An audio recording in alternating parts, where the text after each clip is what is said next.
Hello and happy December, and I hope all of you had an awesome Thanksgiving. Again, this is Bridget Reed, and I am with John Hayes today. I'm so excited that he's going to be doing this video with me. He is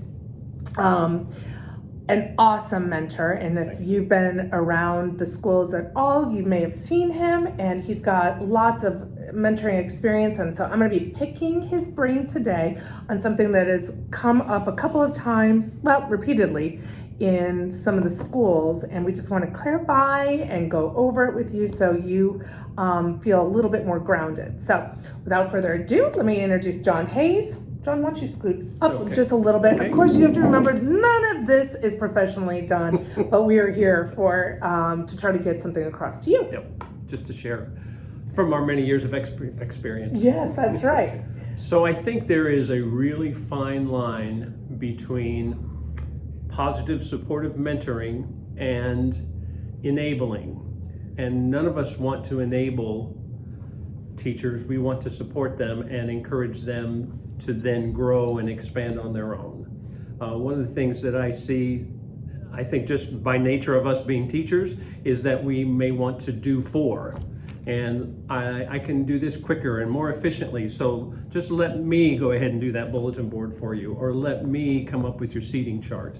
When in actuality, what we know is the person who does it, that's the one who learns and grows. I think I see that most of the time, Bridget, when people are modeling for a teacher, let's say in classroom management. Their first tendency is sometimes, I'm going to go into that teacher's classroom and show them how it's done. First of all, I don't make that a practice because those students don't know me.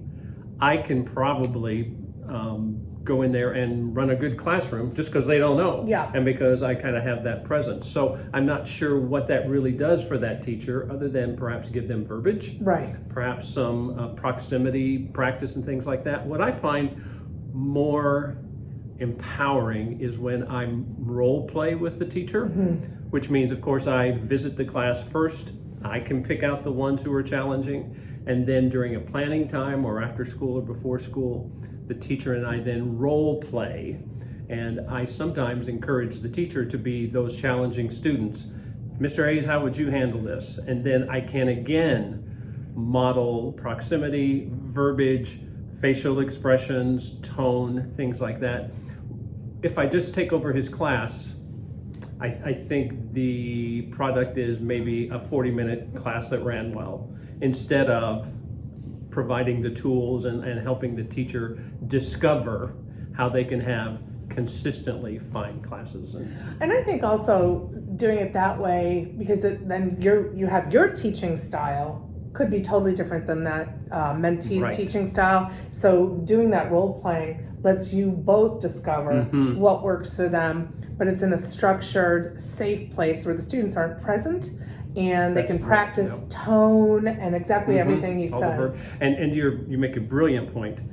It's none of our, as mentors, it's none of our goals to make little mini us's, you know? And sometimes some of my teachers will say, I went and watched that, or this person came and did that for me, but it was so over the top from what I am. So I appreciate that you recognize there are different learning styles and different teaching styles.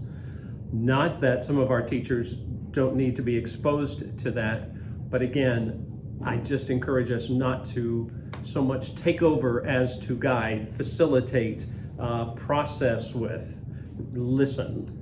And what I like about doing it that way is secondary teachers are teaching 6 out of 7.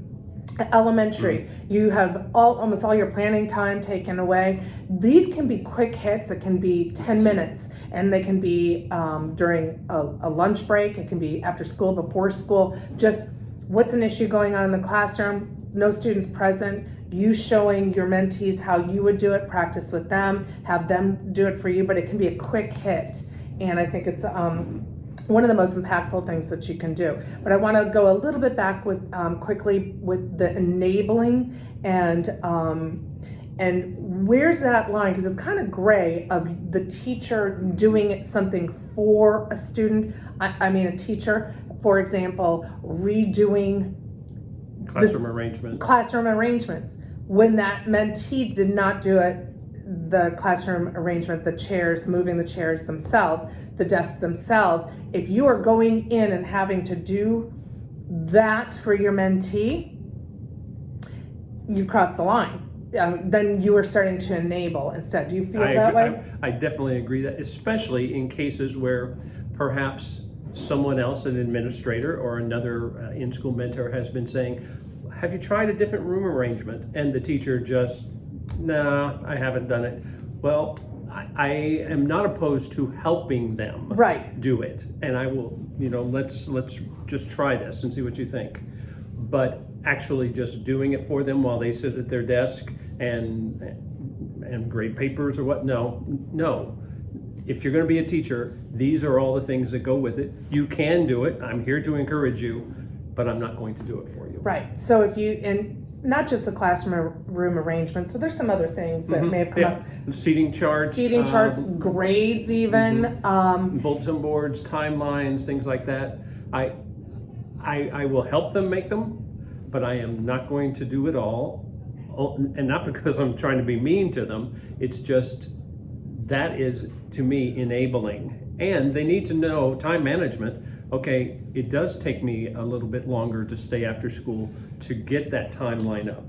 But look how beneficial it will be for my students. Not, oh, look what Mr. Hayes put up for me. Isn't that, for one thing, there's no ownership there. Why would they even use it? Right. They didn't put it up. So I do think, and I like what you said, if you find yourself the one doing the work, I'm not sure that's mentoring. Right. If you find yourself facilitating the work and joining in when appropriate, then I think you're mentoring. Right. So I hope this cleared up some of that gray area. If you have any questions at all, it is hard. It's hard to find that line. We really want to support these new teachers, and we want to keep them, and we're trying to retain them, and we're trying to do everything we can. But you also have a job to do. You're also teaching full time. You have, you in the classroom. You're a literacy coach, math coach, whatever. You've got your own job too. So it's just ask yourself if you're crossing that line, if you're doing too much for them. Yeah, I think it's just that being aware of and understanding that as teachers, that's kind of what we do. We try to be efficient and we try to help in any way we can. But by the way, thank you all for what you do. You are just amazing folks, and I am inspired and encouraged every time I run into one of the in-school mentors. So thank you. Thank you. See you soon.